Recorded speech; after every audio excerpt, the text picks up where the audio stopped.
I never should have clicked on it.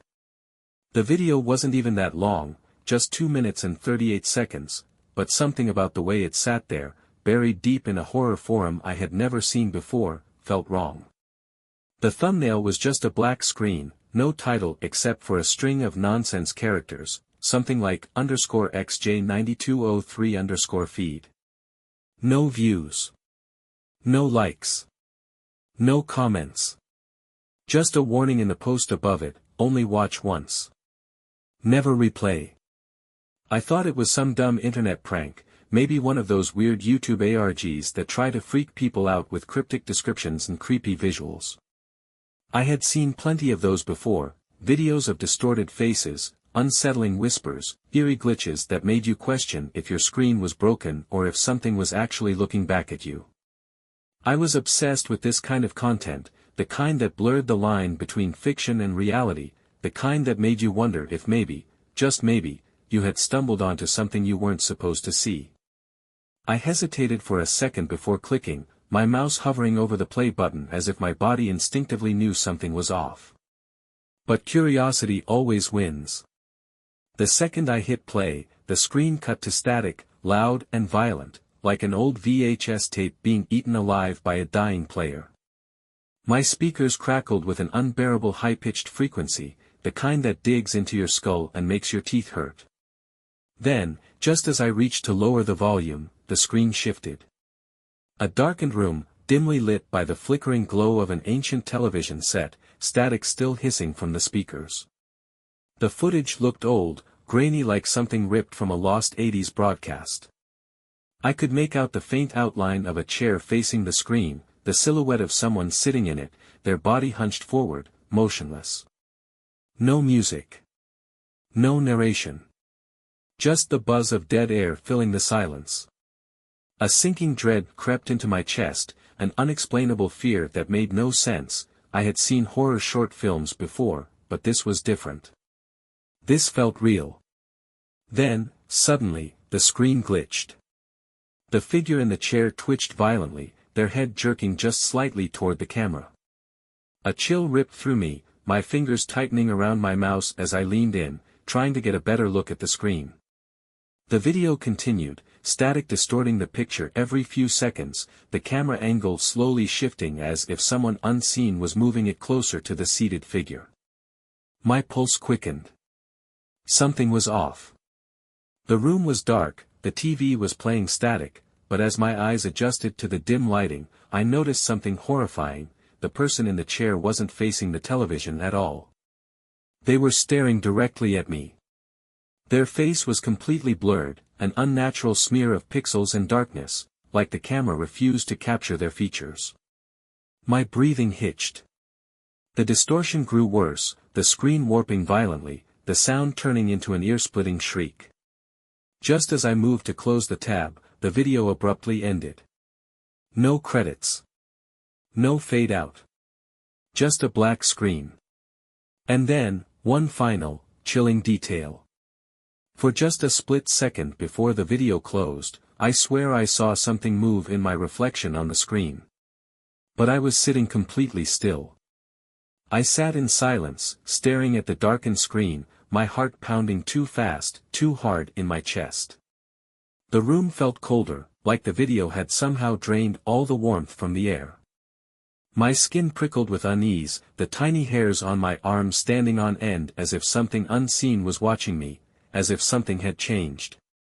I exhaled slowly, trying to shake the feeling, telling myself it was just a cheap internet scare, a well-crafted horror short designed to prey on the overactive imaginations of people like me. And yet, there was an unshakable sense of wrongness, a whispering voice at the back of my mind screaming that I had just done something I couldn't undo. I hesitated, glancing at my reflection on the screen, the ghostly shape of my face barely visible against the black void. My breath hitched. There was a delay. A fraction of a second where my reflection didn't quite move in sync with me, like an invisible hand had grabbed onto the edges of time and pulled it just slightly out of place. I blinked. It blinked back, but a moment too late. I shook my head, breaking the spell, dragging my gaze away as I leaned back in my chair, forcing a short, dry laugh that felt hollow in my throat. Get a grip, I told myself, rubbing my temples as if I could physically scrub away the unease curling at the edges of my thoughts. My laptop screen had gone dark, the YouTube player frozen on the final black frame of the video. No suggested videos, no replay button, just an empty, soundless void where there should have been something, anything. I moved my cursor, trying to refresh the page, but my internet connection flickered out. A small red warning popped up in the corner, no network connection. I frowned, glancing at my router, the blinking lights still flashing as normal. It didn't make sense. My Wi-Fi had been fine just a minute ago. I checked my phone. No signal. No bars. Just a black screen reflecting my own puzzled expression. Then, from my laptop speakers, came a sound. A whisper. It was soft at first, so faint I almost didn't hear it, like the last breath of someone dying in the dark. My entire body went still, my pulse thudding painfully loud in my ears as I turned back to my laptop. The screen was still black, but the whispering grew louder, layered with a sickening, wet crackling sound, like bones splintering under pressure. I scrambled to close the tab, my fingers suddenly numb and clumsy against the keyboard, but the whispering shifted, not just inside my laptop, but from somewhere inside my room. The voice was right behind me. Cold breath skimmed across the back of my neck, sending a violent shudder down my spine. My body locked up, a primal terror rooting me to the chair, screaming at me to run, to turn, to do anything but sit there like a corpse waiting to be dragged into the dark. But I couldn't move. I could only sit there, barely breathing, as the whisper finally formed words. Not yet. The whisper slithered into my ears, sinking into my skin like cold, damp fingers pressing against the nape of my neck. My entire body clenched with a sickening realization, I wasn't alone. There was something behind me, something real, something that had been watching me through the screen, waiting for me to notice it. The air in my room had turned thick, suffocating, like I was suddenly drowning in something I couldn't see. The whisper had felt so close, as if someone had leaned in, their lips brushing against my ear. My stomach twisted, my fingers twitching against the desk as my mind screamed at me to move, to turn, to look. But every inch of me was frozen in place, my muscles locked in a state of primal terror. Slowly, as if time itself had thickened into something unnatural, I forced my head to turn just slightly, my breath shallow, my pulse hammering against my ribs like a caged animal. The room was empty. Nothing but my laptop's dark screen reflecting the shape of my back, the messy outline of my bed, the dim glow of the hallway spilling through the half-open door. There was nothing there.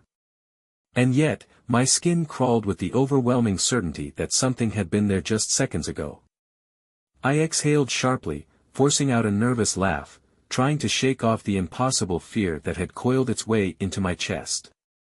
Just my imagination, I told myself. A weird auditory illusion, the result of watching too many creepy videos alone at night. But the unease wouldn't let go. My fingers moved with hesitation as I reached for my laptop's trackpad, my cursor hovering over the browser's refresh button, half expecting the page to stay frozen, to glitch, to show me something wrong.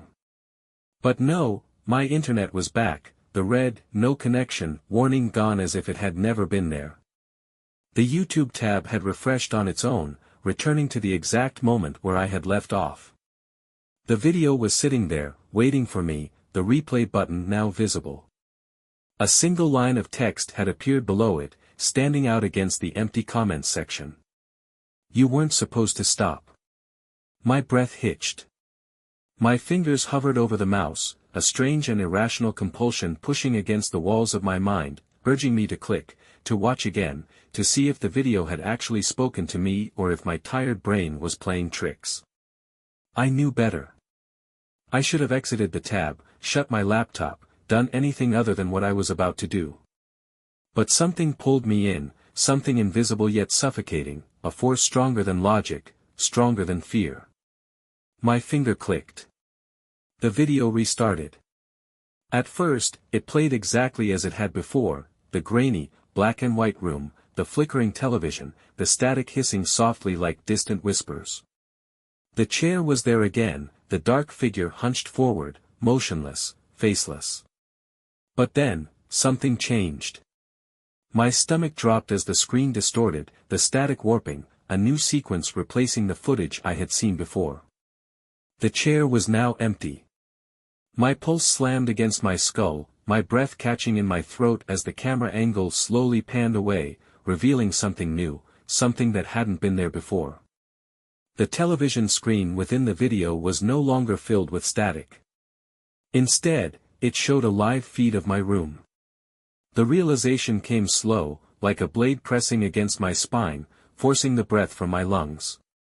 My desk, my bed, my half-open door, the image on the screen was my exact viewpoint, captured in real time, as if someone had planted a hidden camera in my room. A sharp, painful chill licked up my spine, every nerve in my body screaming at me to run, to turn, to get out now. But I couldn't move. My eyes were locked on the screen, my heart pounding like war drums, my entire body stiff with the paralyzing certainty that something was horribly, horribly wrong. And then, in the video, I saw something move behind me. I couldn't breathe. My eyes locked onto the screen, my vision blurring at the edges as my brain desperately tried to rationalize what I was seeing, but there was no logic to this, no explanation that made sense, no way to convince myself that this was anything other than real. The live feed of my room continued playing on the television inside the cursed video, a distorted reflection of my reality, but something in that reflection had moved, something that wasn't there in real life. My pulse hammered against my ribs like it was trying to break free from my body, my lungs tightening with suffocating panic as I forced myself to watch, to understand, to confirm that this was really happening. And then I saw it. In the video, the door to my bedroom was slowly creaking open, but the real door, the one right beside me, was completely still. The figure that stepped through in the reflection was impossibly tall, its body elongated and jerky, moving like an old stop-motion puppet with frames missing. Its head was too low, almost as if its neck had been broken and twisted at a grotesque angle. But the worst part? The figure had no face, just a shifting blur of static, the same kind of distortion that had hidden the figure in the chair before. I couldn't move. I couldn't even blink. Every survival instinct in my body screamed at me to run, to grab my phone, to throw the laptop across the room, to do anything other than sit there frozen in terror, but I was paralyzed, stuck in that split second of nightmare logic, where the rules of reality had stopped making sense and all that remained was the overwhelming certainty that something was in the room with me. I didn't need to turn around. I could feel it now, the way the air had thickened, how the space behind me had become wrong, how an unnatural stillness had settled into the room like it was holding its breath, waiting. In the video, the faceless figure was standing directly behind my chair, its twitching fingers reaching out, toward me. And that's when the audio cut out completely. The room plunged into a vacuum of silence so absolute it felt like my eardrums had ruptured, like sound itself had been devoured. Then, a single, glitching frame flickered on the screen, my own face, distorted and frozen in pure terror, my wide, horrified eyes staring back at me. But there was something wrong with the reflection. I wasn't blinking. A cold, suffocating dread wrapped around my throat, a realization so horrific it nearly made me scream. My reflection wasn't blinking because it wasn't me anymore. It was watching me. I could see my own terror, my own panic, but there was something inhuman behind my eyes now, something else that had taken my place inside the screen. And then, without me even touching the laptop, the video paused. The buffering wheel spun once, twice. And then the final, absolute horror. The screen went black. And in the darkened reflection, standing right behind me, I saw it. The faceless figure was no longer just in the video. It was here. The room was silent, too silent. My breath caught in my throat, a cold, paralyzing terror crawling up my spine like ice-cold fingers pressing against my skin. My screen was black now, but the reflection staring back at me was wrong. The shape in the darkness behind me was too tall, too still, too impossible, yet there it stood, a void where a face should be, its elongated body stretching into the dimly lit space like a shadow that had been given form.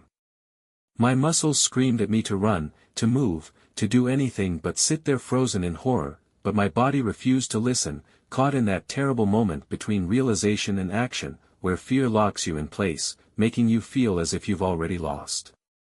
The figure behind me didn't move, not at first. It just watched, or at least, I think it did. Without a face, I couldn't tell where it was looking, but I could feel it. The weight of its presence pressed into me, an unnatural, suffocating heaviness that made my lungs tighten, my throat close, my heartbeat hammer against my ribs like a desperate animal trapped in a cage. Then, it twitched. Not a natural movement, but something that felt glitched, like a corrupted frame in a broken video file, jerky and unnatural, disappearing from one spot and reappearing closer. A strangled gasp escaped my throat, my chair scraping against the floor as I shoved myself backward, my body finally breaking free from its frozen paralysis. My hand slammed against my desk, nearly knocking my laptop to the ground as I scrambled to turn, to see if it was really there, or if it was only trapped in the reflection. But the second I turned, it was gone. My room was empty, the air still thick with that unbearable wrongness, but the thing that had been behind me had vanished. I could still feel it, though, could still sense something lingering, something that had slithered into my reality through that cursed video, something that didn't belong here. My eyes darted around the room, my breath coming in short, frantic gasps, my ears straining for any sound, any whisper, any sign that it was still watching me. But there was nothing, until I heard it. A faint, distant sound, so subtle at first I almost thought it was inside my head. A slow, deliberate knock. The sound wasn't coming from my door. It was coming from my laptop screen. The black void of the monitor shuddered, as if something inside was trying to break through, the faint outline of long, spindly fingers pressing against the glass from the other side. My stomach lurched, a wave of pure, stomach-churning terror ripping through me like a jagged knife, because I suddenly understood. The video wasn't just showing me something terrifying. It was never just a horror film. It was a door. And I had just let something out. I staggered backward, my heartbeat hammering so violently I could feel it pulsing in my throat, my chest, the tips of my fingers. My laptop screen was still pitch black, but something was inside it, something trapped just beneath the glass, pressing against the screen like it was paper thin, like it was trying to push through, like it had been waiting. My lungs burned as I struggled to breathe, my body refusing to move fast enough, my brain still fighting to process the impossible. Then, the knocking came again, louder this time. More forceful. More, desperate. I could see them now, the long, bony fingers, pressed against the screen from the inside, the edges of them flickering like a corrupted frame, like something that didn't belong in this world. The worst part? The knocking wasn't just coming from my laptop anymore. It was coming from somewhere else too. Somewhere inside my room. A horrible, creeping cold coiled around my spine as my head snapped toward my bedroom door. It was still closed, but the space beneath it, the gap between the floor and the wood, had gone completely dark. Not the normal kind of darkness, not the absence of light, but something else. A void. A blackness that seemed to breathe, like it wasn't just covering the floor but pulling it in, swallowing it whole. The knocking came again. From both sides. From the laptop. From the door. From the walls. From everywhere. My chest tightened, panic rising like bile in my throat as I stumbled forward and slammed my laptop shut, hoping, praying, that cutting off the screen would stop whatever was happening.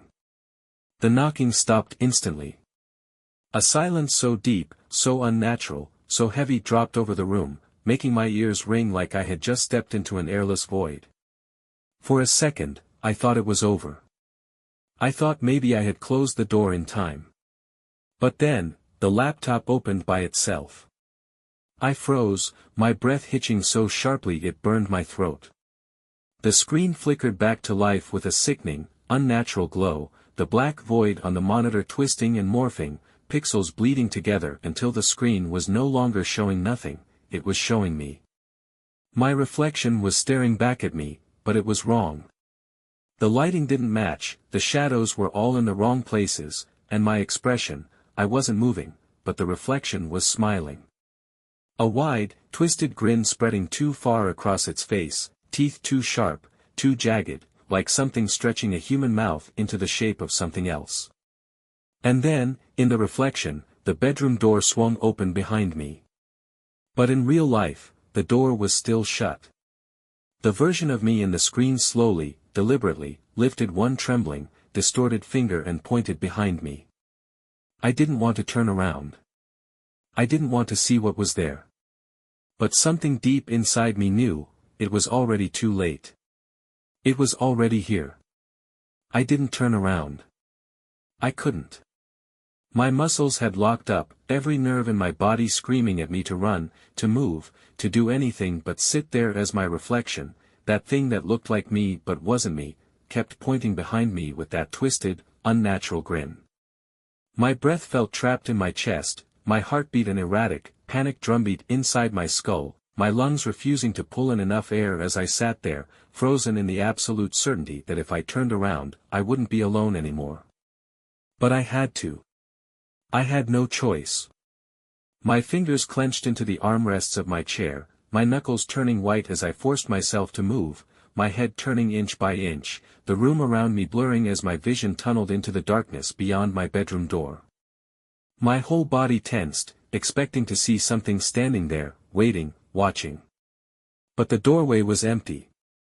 The air was thick, suffocating, pressing against my skin like an unseen force waiting to make itself known. The silence was worse than any sound, stretching on for too long, my ears straining for even the faintest whisper of movement. And then, I heard it. A voice, so faint at first it could have been a trick of the mind, an echo from the video still lingering in my head. But as it repeated, as it grew louder, I knew it wasn't coming from my laptop. It was coming from inside my house. A rasping, static-laced whisper, distorted like a radio signal bleeding into something it shouldn't be reaching. A voice that wasn't quite human. A voice that knew my name. Ethan, why did you watch it twice? My stomach lurched, my entire body recoiling as the whisper slithered through the air, curling around me like unseen fingers brushing against my skin. I shot up from my chair, nearly tripping over my own feet as I stumbled backward, my eyes darting wildly around the room, searching for something, anything, that could explain what was happening. My laptop screen glitched violently, the black void on the monitor shifting, moving, rippling like water. And then, without warning, the screen changed. It wasn't showing my reflection anymore. It wasn't showing my room. It was showing a different room entirely, a place I had never seen before, dark and rotting, the walls peeling, the ceiling warped with thick, black mold, the air itself wrong. And in the center of that room sat an old, dust-covered TV, its static screen flickering, buzzing, whispering. A chair faced it. And in that chair was a person, or what was left of them. The body was hunched, bones too long, skin stretched too tight, fingers fused with the rusted arms of the chair as if they had been sitting there for years, decades, forever. The voice whispered again, this time crackling from my speakers, overlapping with the noise of the static, with something beneath it, something wet, gurgling, decayed. They watched it twice too. And then, the figure in the chair moved. The figure in the chair jerked violently, its head snapping upward with a sickening, wet crunch, like cartilage tearing in the wrong direction. My stomach twisted, a primal terror latching onto my bones as I watched the body shift, tremble, glitch, like it wasn't entirely solid, like it was caught between two realities, 1 foot in the video, 1 foot here. The screen distorted, lines of static rippling through the figure, making it flicker in and out of existence, but the one thing that didn't change, the one thing that stayed perfectly, horrifyingly clear, was its eyes. Or rather, the absence of them. Deep, gaping pits stared back at me, their edges frayed, unraveling like a VHS tape that had been rewound too many times. My whole body locked up, my breath caught in my throat as the realization clawed its way into my mind, sinking in like poison. This wasn't just some cursed video. It wasn't a horror short or an urban legend. It was a recording. A record of everyone who had ever watched it twice. The thing in the chair twitched again, its head lolling forward, its mouth hanging open in an unnatural, grinning void that stretched too wide, the skin at the edges splitting apart like old leather. The whispers slithered through the speakers, layered voices bleeding into each other, overlapping, hundreds of them, thousands of them, all speaking in a chorus of distorted agony, words flickering in and out of my comprehension. They watched it twice. They watched it twice. They watched it twice. They watched it twice. The voice that had whispered my name before rose above the others, its tone sickeningly familiar. It was my own voice. It was me. My legs buckled, my knees hitting the hardwood floor with a painful thud, my hands gripping the desk so hard my fingernails dug into the wood, splintering it beneath my touch. My reflection on the screen had stopped moving, its grin etched into place, those dead, frozen eyes locked onto mine. It was waiting. Waiting for me to understand. Waiting for me to realize the truth. The second viewing wasn't a curse. It was a contract. And then the static exploded. The screen warped, cracked, split down the center, the figure inside the recording lunging forward, its mouth stretching open wider, wider, impossibly wide, until it wasn't just a mouth anymore, it was a black void, a rip in reality, a doorway to something I couldn't comprehend. My laptop shook violently, the screen stuttering, glitching, its edges beginning to curl inward, melting like celluloid film burning in an old projector. The voices were no longer whispers. They were screams. And as the thing inside the screen dragged itself toward me, its arms reaching, its body folding and twisting out of the monitor like a living shadow, I finally understood. I wasn't watching the video anymore. The video was watching me. And now, it was coming through. The screen wasn't a screen anymore, it was an opening, a tear in reality that pulsed and shivered, the edges of my laptop warping like a liquid mirror, its frame no longer solid. The thing inside the video had crawled halfway through, its elongated, spindly limbs twisting unnaturally as it dragged itself into my world, its torso spilling over the desk like an oil-slicked shadow, its fingers too long, too sharp, moving with a grotesque slowness. My breath caught in my throat as I stumbled backward, my legs numb with terror, my entire body screaming at me to move faster, run, get out, escape, but there was no escaping this. I had invited it in. The entity's head tilted sharply, its faceless void locked onto me, as if it could still see, still know where I was, still sense the way my pulse was hammering inside my chest. It wasn't just moving toward me. It was becoming real, shifting from something digital, something trapped within frames and pixels, into something that existed here, something that could touch me, take me, pull me in. My fingers clawed at my desk, my mind racing, trying to grasp at anything, any shred of logic, any idea of how to undo this, stop this, push it back before it was fully here. I couldn't look away from the gaping void where its face should have been, the static hum surrounding it growing louder, vibrating through my skull like the buzzing of dying television speakers, its form glitching in and out of existence like it was still caught between two worlds, but only for a few more seconds. It was almost here. And then, suddenly, something in my mind clicked. The contract. The second viewing. The way the cursed video wasn't just something to be watched, it was something that watched back. It needed 2 views to escape. 2 views to break through. My pulse slammed against my ribs as I lunged forward, my hands shaking so badly I nearly knocked over my laptop, my fingers scrambling for the trackpad, for the one thing I had to do before it was too late. I hit play. The video restarted. For a moment, nothing happened. The entity froze, its form flickering violently, as if the laws of its existence had suddenly been rewritten, as if it had been yanked back into the video's control. The distorted whispers shattered into screams, the walls around me vibrating with a force that nearly knocked me off my feet, the entire room warping, stretching, dissolving, like reality itself was being overwritten by whatever this thing really was. Its body began to convulse, pulled backward against its will, its claws scratching at the desk, the floor, the air itself, as if trying to find something to hold on to. Its glitching limbs snapped and twisted, its form sinking back into the laptop screen, sucked back into the corrupted footage it had crawled out of. The static roared, the black void shrinking, tightening, folding inward until, at last, the screen cut to black. Silence. Deep, unnatural silence. I staggered away, my breath ragged, my hands still trembling, my body soaked in sweat, my vision swimming as I stared at the lifeless laptop in front of me. The room was still. Too still. My ears rang with the aftershock of the horror that had just unfolded, my heartbeat pounding so hard it felt like it was still trying to escape me. My hands hovered over the laptop's lid, hesitant, terrified, my mind battling itself. Had I stopped it? Had I really pushed it back? Had I just barely survived? Then, the screen flickered. A single frame appeared. My stomach plummeted. It was a new recording. And this time, the person sitting in the chair, was me. I couldn't breathe.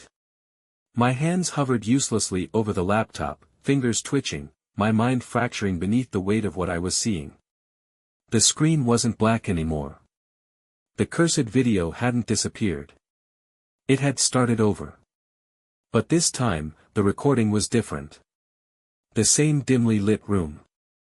The same rotting walls, the same flickering static on the old television.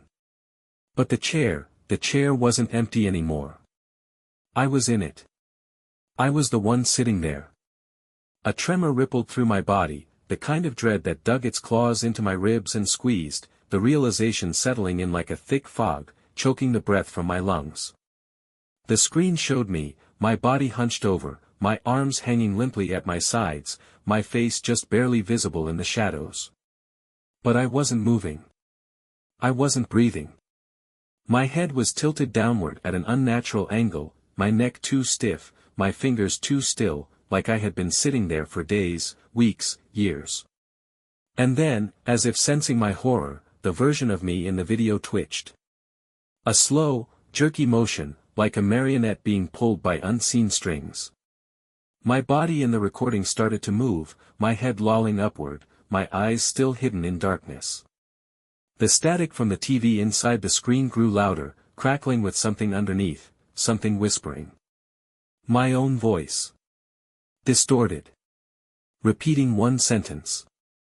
You watched it twice. The laptop glitched, the recording skipping forward, jumping through corrupted frames until suddenly, my face was visible in full. My stomach lurched, my fingers digging into the desk, my vision swimming as I stared at the horror staring back at me. It wasn't my face. It was a broken version of me, my features stretched and warped, my mouth twisted into a jagged, impossible grin, my eyes nothing but hollow pits of static, bleeding blackness like ink running from an old tape. My reflection in the video smiled wider, its head tilting too far to the side, its shoulders twitching in unnatural spasms. My voice, the one in the recording, spoke again.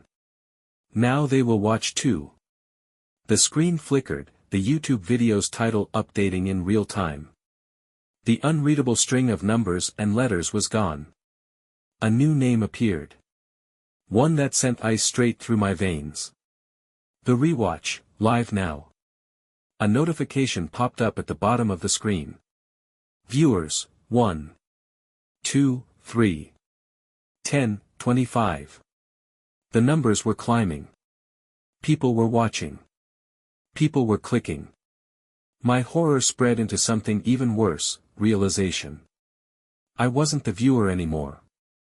I was the next cursed video. And now, so were they.